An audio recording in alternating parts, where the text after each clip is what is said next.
So today we're covering Agnes of God, the first movie of our Flashback Films to make me cry. Not just cry, but sob. Not just sob, but sob multiple times in this film. Oh my god, it wrecked me. This movie absolutely wrecked me. I guess we're just immediately gonna go right off the bat into the box office stats because I have a lot of feelies to go over with you guys. So let's just do it. With a budget of $10 million, Agnes of God generated an overall domestic revenue of $25,627,836 at the box office. Unfortunately for this film, Back to the Future ranked highest in monthly earnings for its third month in a row, knocking this month's star out of first place in monthly revenue its first month in theaters. While Agnes made $5,097,027 that September, Marty McFly brought home another $27,234,424. Spoilers, I think this is the last month that Back to the Future will sweep the 80s division for the highest monthly category. As for this episode's movie, Agnes of God is an adaptation of John Peel-Meyer's play, which itself was loosely inspired by the true story of Sister Maureen Murphy. The movie follows court-appointed psychiatrist Dr. Martha Livingston as she unravels a case centered around her patient, novice nun Agnes, after she's been accused of murdering her newborn baby in her convent room. Buried under lies built upon good intention, a dark past hidden for the sake of survival, and almost supernatural occurrences at play, the truth of what truly happened is anything but black and white and entirely gut-wrenching. Now on to the opinions. I'm the one that's going to decide what is or is not important here.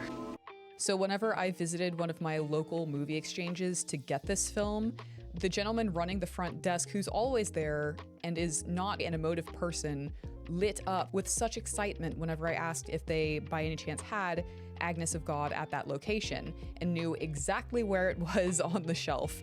He was very excited that I was going to be watching this film, said it was brilliant, that it was phenomenal, which of course his reaction interested my fiance and he sat down to watch it with me.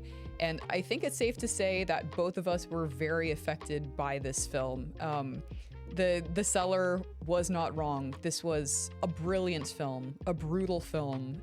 It hurt so much to watch. And like I said, I cried 3 times, like sobbed 3 times. I actually had to pause the film to get it together and continue the movie. Okay, so as I mentioned in the recap, this is following Dr. Martha Livingston, played by Jane Fonda, Sister Agnes, or Novice Nun Agnes, played by Meg Tilly, and Mother Miriam Ruth, played by Anne Bancroft. They were phenomenal. They were phenomenal.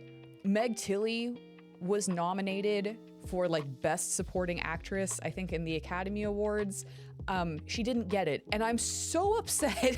I don't know what else was nominated that year. I'm so upset that she did not win it because, oh my god, she was brilliant. When Dr. Livingston takes the case, it seems like a pretty cut and dry, like, yes, this nun had a baby. She ended up unaliving her baby. That's it. We just need you to go in to see if she's crazy or if this was done as malicious so we can see which way this needs to get ruled legally. And she's like, I really don't want to do this, but it's my birthday and I always make bad decisions on my birthday, so we ball. She goes to the nunnery where she meets Mother Miriam Ruth, who is she does not approve of a psychiatrist coming to talk to Sister Agnes. It's kind of confusing as to why at first, but as you know, personal grievances come up later in the film, you kind of understand why she was originally against it. And then Dr. Livingston goes to see Sister Agnes. And I am not gonna lie, I judged her before we even got to that room. I was pretty convinced of how this movie was gonna go, feeling like, yeah, she did it, and she's gonna pretend like it wasn't her. This movie's just gonna be us trying to figure out why she did it, instead of taking any of these paths and maybe she's going to blame it on another person. No, I was wrong. Internet, I was wrong. She is such a tragic character. When Dr. Livingston goes in to talk to her for the first time, she does seem like a little bit cuckoo for Cocoa Puffs. And I'm like, okay, so that's how it's going to be. No, she's that naive. She is just genuinely that naive. Essentially, she'd been living with a terrible, terrible mother, and in more ways than one. And then when the mother passes, she goes straight to the convent with Mother Miriam Ruth, which we find out later that Mother Miriam is her aunt. That kind of explains a little bit more why she was sent to the convent. But you find out that Agnes had never really been outside. She didn't watch TV. She's never seen a show. So she just doesn't know anything. And her information about the world is so skewed because of her terrible mother. There's apparently 2 types of babies, good babies and bad babies. Like, bad babies come from a fallen angel and they scream and they cry when they're born. And then good babies, she doesn't know how they're born. She doesn't know where they come from, but there are good babies out there. I'm like, oh my God, it's just that kind of brainwashing kind of stuff. Of course, her mother made her believe that she was just a terrible person, and did all kinds of terrible things to her. Like, her mom told her that she was like eating too much. She was fat and like she was a blimp, and God blew up the Hindenburg. So the fact that she's as fat as a blimp, she's gonna blow up too. What the hey, man? Like, that level of just disturbed mother. She was just hidden away, and what her mom said was what it was. So she's just basically this child.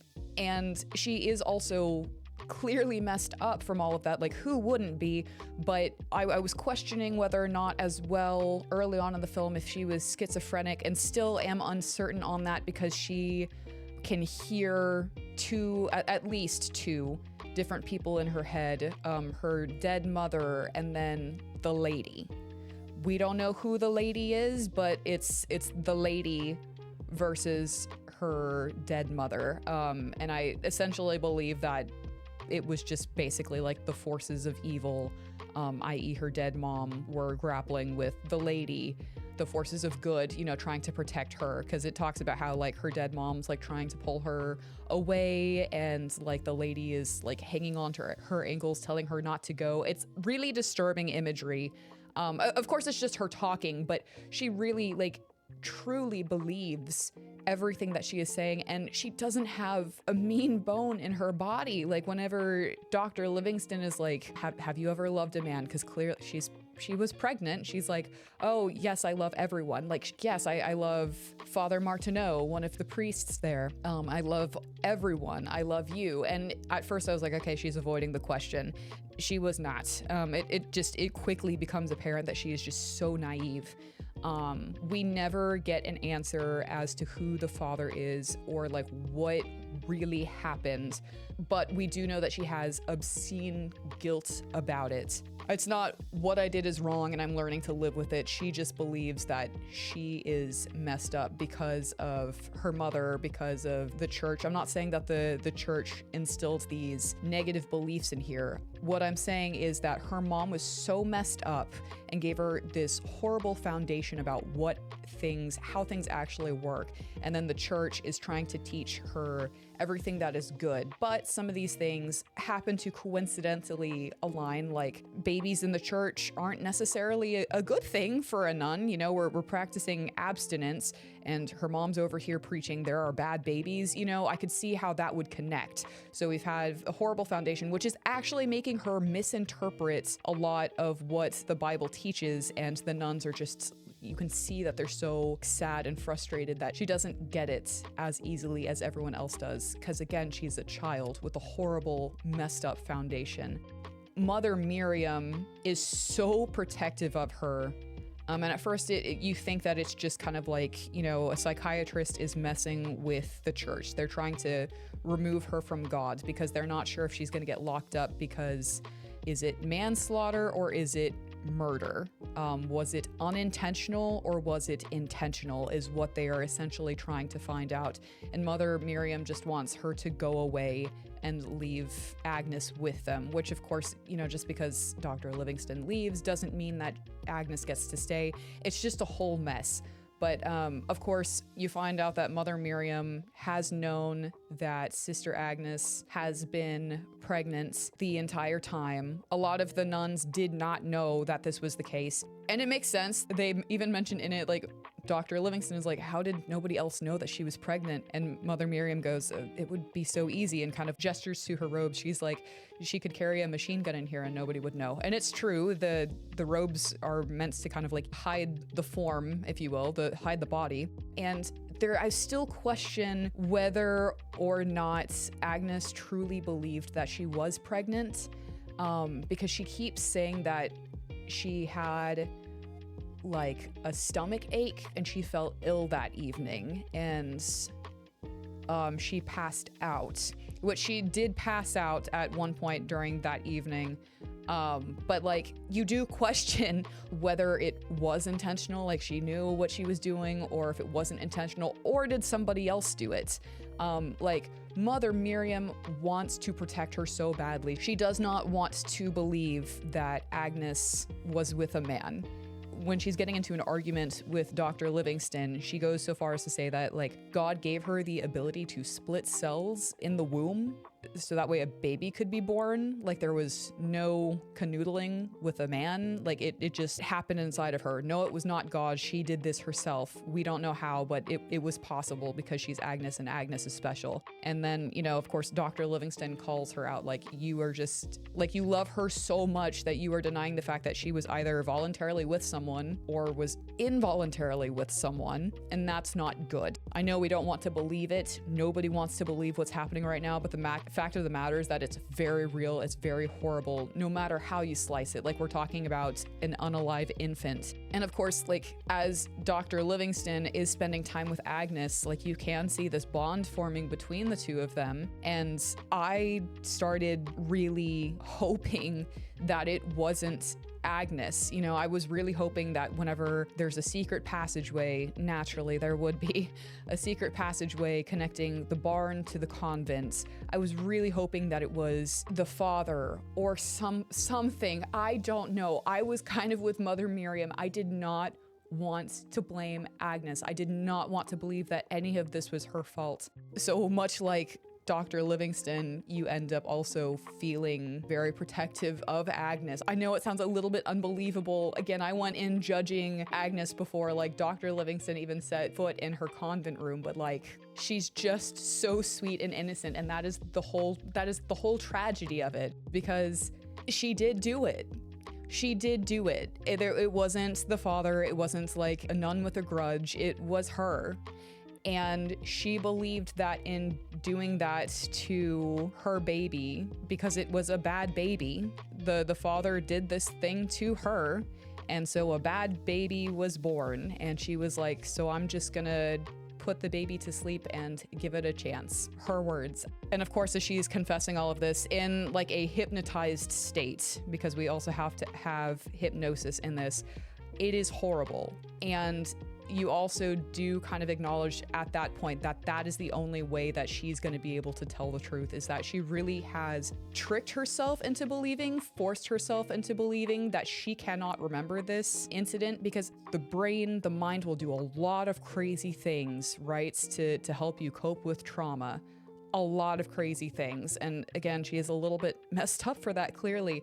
But yeah, in this hypnotized state, she does manage to, I guess, recall, even though she's in this trance, what happened, and it's just horrible. And, you know, Dr. Livingston and Mother Miriam's also there. She's, again, very protective of Agnes and is there through all of it. It just, I was sobbing, and I also, like, I didn't want to know. I did not want to know.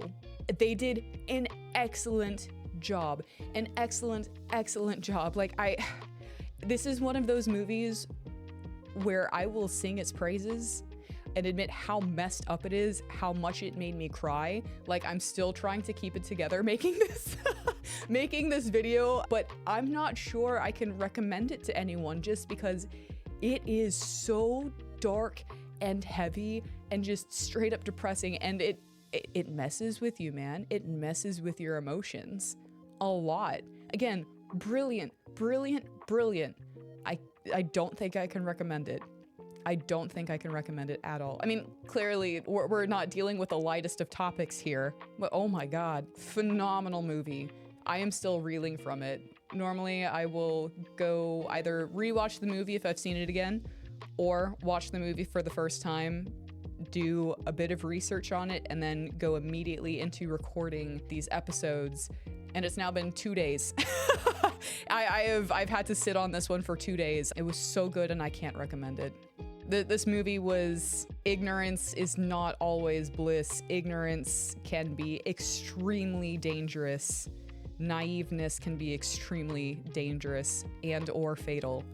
Jane Fonda, Anne Bancroft, Meg Tilly, well done. You left me a mess. If you have seen this film, let me know your thoughts in the comments. If you haven't seen it, but you're thinking about seeing it, take caution. But again, it's a phenomenal film. I guess I'll just leave it there. I will see you guys next time in 1995.